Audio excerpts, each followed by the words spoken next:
Hidden beneath the sands of the Sahara existed one of the world's forgotten intellectual centers.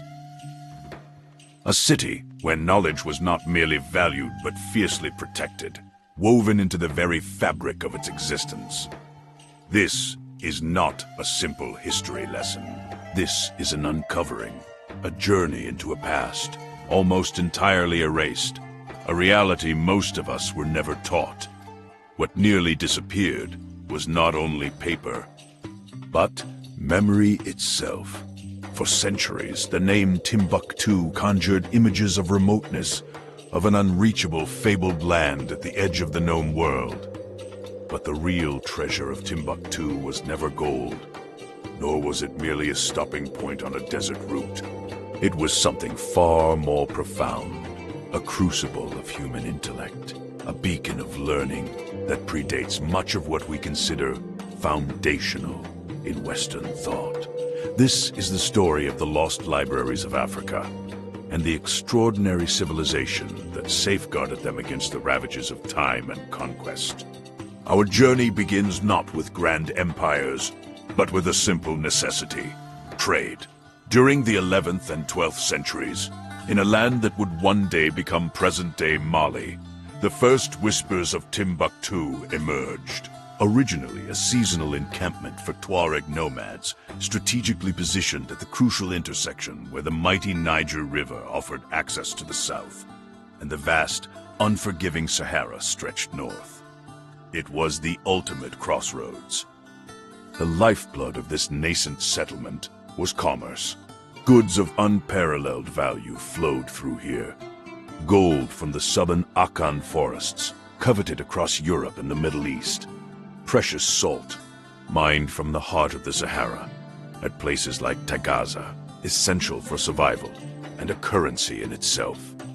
And, crucially, alongside these tangible goods, flowed something far more enduring: ideas. Early manuscripts, carried by scholars and merchants, began to arrive, quietly seeding the intellectual landscape. What made Timbuktu strategically vital was its geographical paradox, an oasis of possibility in a sea of sand. Its position allowed for the seamless exchange between the rich sub-Saharan kingdoms and the powerful states of North Africa and the Arab world. This was not just a trading post. It was a cultural nexus where diverse peoples, languages, and philosophies converged.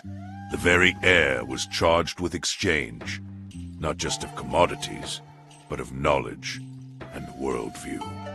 This early integration of intellectual exchange into its very foundation is a hidden detail most histories overlook, often reducing it to a mere marketplace. But even in these nascent years, the foundations for an intellectual powerhouse were being laid, unnoticed by the world beyond its immediate sphere. The 13th and 14th centuries saw Timbuktu's transformation accelerate under the aegis of one of the largest and wealthiest empires the world has ever known, the Mali Empire. Spanning an astonishing landmass and controlling the flow of gold, this empire provided the stability and resources for Timbuktu to truly flourish. Its embrace of Islam, introduced centuries prior, became a profound catalyst for intellectual advancement. But the most dramatic turning point, the moment that etched Timbuktu onto the mental maps of distant lands, came in 1334. Mansa Musa, the legendary emperor of Mali, embarked on his historic Hajj to Mecca. His procession was an unprecedented display of wealth and power, so extravagant it reportedly caused a global drop in the price of gold for years. Yet, the true consequence of his pilgrimage went far beyond economic ripples. Mansa Musa returned, not just with spiritual renewal, but with a profound vision for his empire. And with him, he brought back scholars, architects, artisans, and theologians from Cairo, Baghdad, and Andalusia. These intellectual luminaries, drawn by the emperor's patronage and Timbuktu's burgeoning reputation, injected new currents of Islamic thought and scientific knowledge into the city. This influx wasn't just about religious conversion. It was about the deliberate importation of advanced intellectual traditions, mathematics, astronomy, medicine, law, integrating them with existing African knowledge systems. This period witnessed Timbuktu transforming from a prosperous trading town into a recognized center of learning. The emperor's personal commitment to education and scholarship wasn't just a political act. It was a profound cultural statement. He endowed universities and libraries, laying the groundwork for an intellectual golden age. What many rarely understand is that Mansa Musa's legacy wasn't just in gold, but in the gold of knowledge he brought back, planting seeds that would grow into an unparalleled intellectual forest. This strategic investment in human capital and intellectual infrastructure is a detail often overshadowed by the glitz of his wealth. By the 15th and 16th centuries, Timbuktu reached its zenith as an intellectual metropolis. It was home to not one, but three great learning centers: the University of Sankore, Jingwereber, and Sidi Yahya. Each functioned not as a single campus, but as a decentralized network of mosques, madrasas, and private homes, all dedicated to advanced study. At its peak, Timbuktu hosted an estimated 25,000 students in a city of just 100,000 people. This meant 1 in 4 inhabitants was a scholar or a student, a proportion virtually unmatched anywhere in the world at that time. The intellectual culture was vibrant and fiercely competitive. Scholars held immense prestige, their opinions revered, their debates followed keenly. Timbuktu became a pilgrimage site for knowledge itself. Students traveled thousands of miles across deserts and rivers, from as far as Cairo, Morocco, and even parts of Europe, as well as from throughout West and Central Africa. They came to sit at the feet of master scholars like Ahmad Baba al-Masufi, whose expertise spanned theology, law, astronomy, and rhetoric. What drew them was the unparalleled breadth and depth of the curriculum. Unlike some European universities focused narrowly on theology, Timbuktu offered a comprehensive education.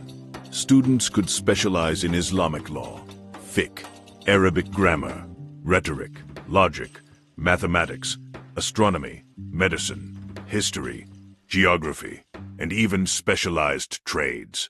The method of learning was intimate and rigorous, often involving one-on-one tutelage and extensive memorization, leading to the coveted ijaza, a license to teach, recognized throughout the Islamic world.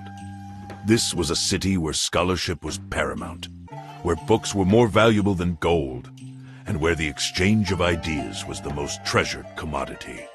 It challenges the conventional narrative that intellectual centers were solely a European or Middle Eastern phenomenon.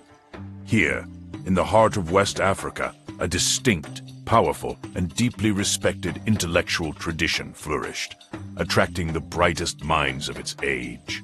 This is the part most history books barely mention: the profound intellectual pull of a city in the very heart of Africa.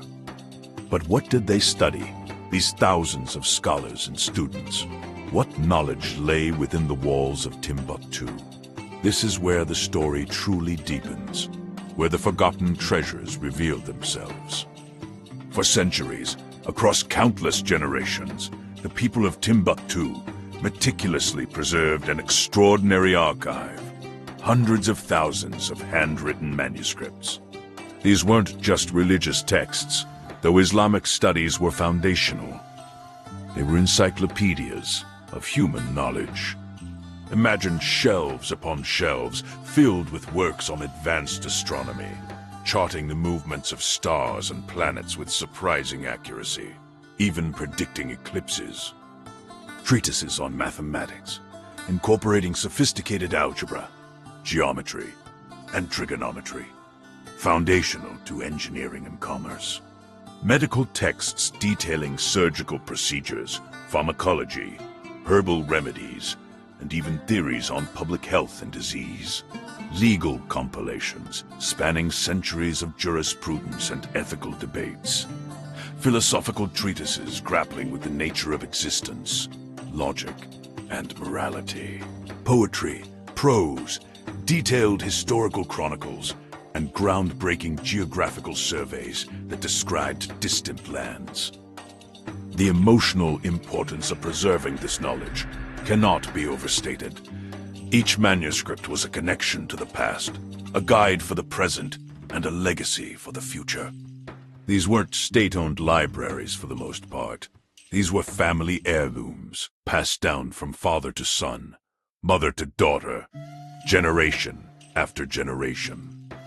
Entire families dedicated themselves to their protection, often living in modest homes, yet safeguarding intellectual fortunes within their walls.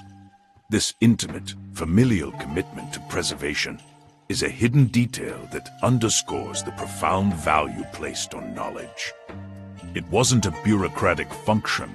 It was a personal, sacred duty. The manuscripts survived while empires collapsed around them, precisely because they were decentralized, protected in the heart of homes. Becoming whispers from the past, waiting to be rediscovered. These weren't just books. They were the collective memory of a civilization, lovingly, secretly, kept alive. For too long, the global narrative presented pre-colonial Africa as a continent devoid of written history, of scientific inquiry, or complex intellectual traditions. Timbuktu stands as a resounding refutation of this deeply flawed stereotype. The manuscripts reveal a level of scientific and intellectual sophistication that will surprise and perhaps even shock many. Consider the mathematical calculations found in Timbuktu's texts. Scholars applied advanced arithmetic and geometry not just theoretically but practically, in architecture, in complex trade transactions, in land division, and even in intricate astronomical observations. There are records of precise calendrical systems, meticulously tracking celestial events, crucial for agriculture and religious observances. In medicine, the texts go beyond herbalism. They document detailed anatomical knowledge, surgical techniques for setting bones, and even trepanning, drilling holes in the skull, and complex pharmacological practices involving hundreds of different plants and minerals. Some suggest early understandings of contagion and preventative health measures. These were not primitive practices, but a systematic approach to health and healing, refined over centuries. Legal systems were incredibly sophisticated, drawing from Maliki Islamic law, but often incorporating local customary practices, creating a nuanced and effective jurisprudence that governed everything from trade disputes to family matters. Philosophical texts explored ethics, political theory, the nature of good and evil, and the role of the individual in society, often engaging in lively intellectual discourse with Greek and Islamic philosophical traditions. This wasn't just imitation, it was synthesis and original thought. This wealth of knowledge, created and preserved by African scholars, fundamentally challenges the colonial-era propaganda that depicted Africa as intellectually barren. It forces us to confront a hidden reality, that African societies, long before European intervention, were vibrant centers of advanced learning, contributing significantly to the global human intellectual heritage. The consequences of this historical omission are profound, having shaped global perceptions for centuries.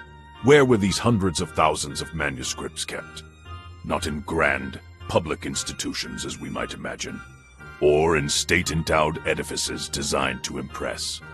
The vast majority of Timbuktu's intellectual wealth was tucked away, safeguarded within the most unassuming of places, private family homes. Imagine a typical mud brick dwelling in Timbuktu, outwardly modest, designed for the desert heat. Inside, however, carefully constructed false walls, hidden compartments, or even entire rooms dedicated to scholarship would conceal astonishing collections. These were the true hidden libraries, not grand, but deeply personal and fiercely protected. Each home became a micro-archive, a silent guardian of centuries of human thought. Manuscripts were passed down through generations, along with the knowledge of their care and concealment. A family's prestige was often measured not just by its wealth, but by the depth and breadth of its manuscript collection. This practice fostered an atmosphere of secret knowledge, a quiet, almost conspiratorial preservation of learning in a world that was often tumultuous. It was a conscious act of resistance against forgetting. For centuries, much of the outside world, particularly Europe, remained utterly unaware of these archives.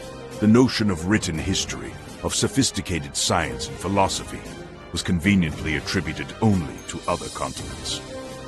The hidden libraries of Timbuktu represent one of the greatest concealed intellectual legacies in human history. A quiet, profound act of cultural self-preservation that defied the prevailing ignorance of its age. The profound irony is that this secrecy, while protecting them from immediate threats, also kept their existence obscured from global recognition, setting the stage for their eventual marginalization.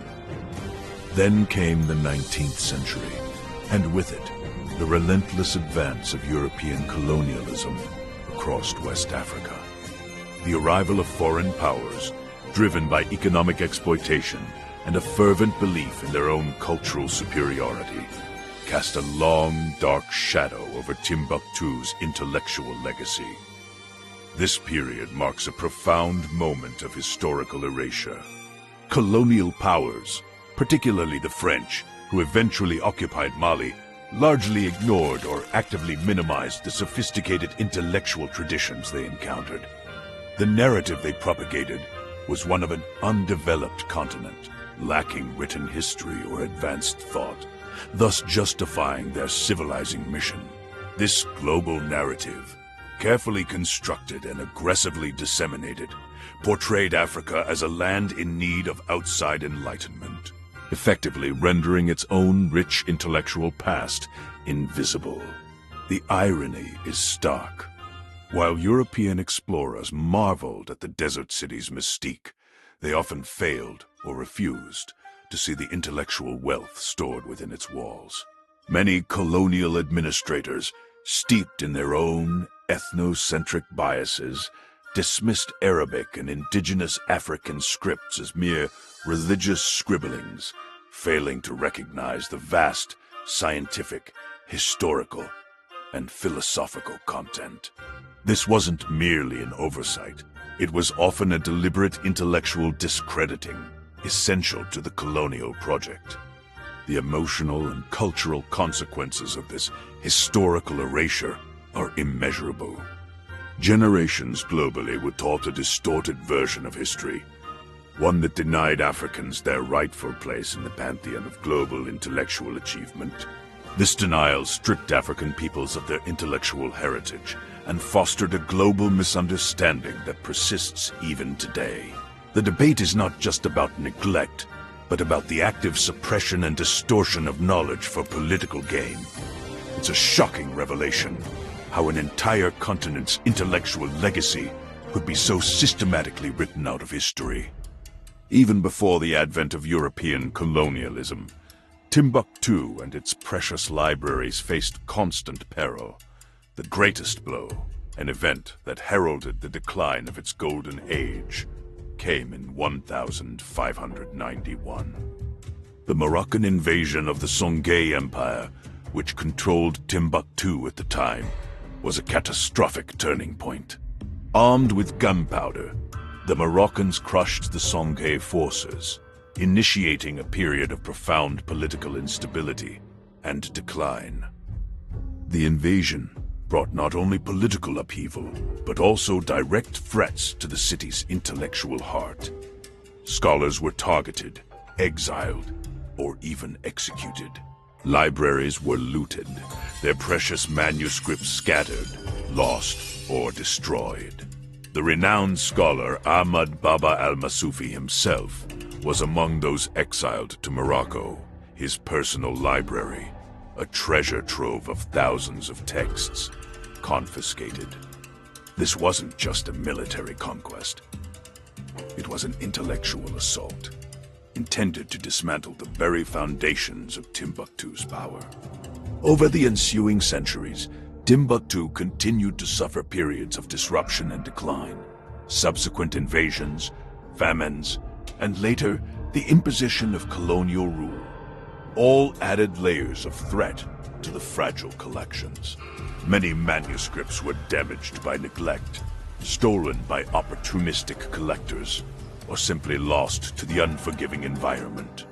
The city, once a vibrant intellectual hub, became a shadow of its former self, its libraries hidden deeper than ever. In more recent times, the danger has resurfaced with horrifying intensity. The rise of extremist groups in Mali, particularly during the 2012 conflict, brought a new, ideological threat. These groups, fundamentally hostile to diverse thought and historical memory, deliberately targeted and destroyed ancient shrines, and chillingly, thousands of manuscripts. This wasn't accidental damage. It was a conscious act of cultural annihilation, an attempt to erase a heritage that contradicted their narrow worldview. The erosion of memory, the threat of obliteration, remained a constant, terrifying reality. In the face of such profound and persistent threats, the story of Timbuktu's manuscripts took another extraordinary turn. One of incredible bravery and unwavering dedication.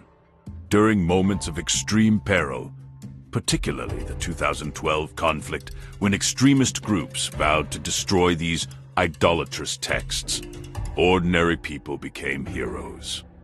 Local families, the generational custodians of these manuscripts, and courageous archivists like Abdel Qadara Haidara orchestrated a clandestine operation of epic scale.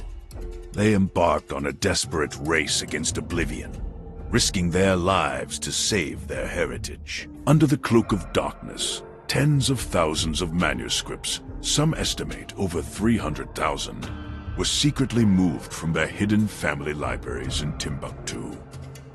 The operation was meticulously planned and executed. Manuscripts were packed into metal trunks, sometimes disguised, and smuggled out of the occupied city, often by donkey, canoe, or car, across hundreds of miles of dangerous desert and river routes, to the relative safety of Mali's capital, Bamako. It was an emotional, perilous fight to preserve memory, a testament to the profound value these documents held. The bravery of these individuals, facing down armed militants to save fragile pieces of paper, highlights the true cost and meaning of historical preservation. This modern rescue effort, though still ongoing, brought Timbuktu's manuscripts to global attention in a new way. It underscored not just their historical significance, but their contemporary vulnerability. It is a powerful reminder that history is not static. It is a living, breathing entity, constantly under threat, and constantly in need of human courage to keep it alive. What nearly disappeared was not only paper, but memory itself, saved by the fierce, quiet determination of its guardians. Timbuktu, its name once a byword for the unreachable, now stands as a powerful symbol. But the reality it represents is far richer, far more complex than the myth. It forces us to confront how historical memory can be erased, hidden, or deliberately manipulated to fit dominant narratives. It is a profound demonstration of the consequences when entire intellectual traditions are sidelined. Rediscovering Timbuktu fundamentally changes our perceptions, not just of Africa, but of world history itself. It compels us to rewrite textbooks, to challenge long-held assumptions, and to acknowledge the immense contributions of civilizations often overlooked. It reveals that Africa was not merely a recipient of knowledge, but a vital, vibrant generator of it, playing a crucial role in the global intellectual tapestry. The legacy of Timbuktu is a call to intellectual humility. It urges us to question whose histories are told and whose are silenced. It challenges us to understand that knowledge is a shared human heritage, not the exclusive domain of any single culture or continent. Its manuscripts are not just artifacts. They are vibrant proofs that human ingenuity, scientific inquiry, and philosophical depth flourished independently, sometimes in isolation, sometimes in profound dialogue, across the entire globe. This journey into Timbuktu's forgotten past leaves us with powerful, echoing questions. How would global history feel different if African intellectual history had been taught equally worldwide? If the profound contributions of Timbuktu, of Mali, of Africa were as central to our education as the Renaissance or the Enlightenment? Why are some civilizations remembered, their every achievement catalogued and celebrated, while others, equally brilliant, equally profound, become invisible? What does it mean for humanity when knowledge itself, centuries of accumulated wisdom, nearly disappears from collective memory? The story of Timbuktu is more than history. It is a mirror reflecting our own biases, our own blind spots, and our own profound capacity to both create and destroy. It is a testament to the enduring power of ideas and the extraordinary human will to preserve them, no matter the cost. It challenges us to look again and to truly see the forgotten files of our shared human story. This documentary was crafted using advanced AI technology to push the boundaries of visual storytelling.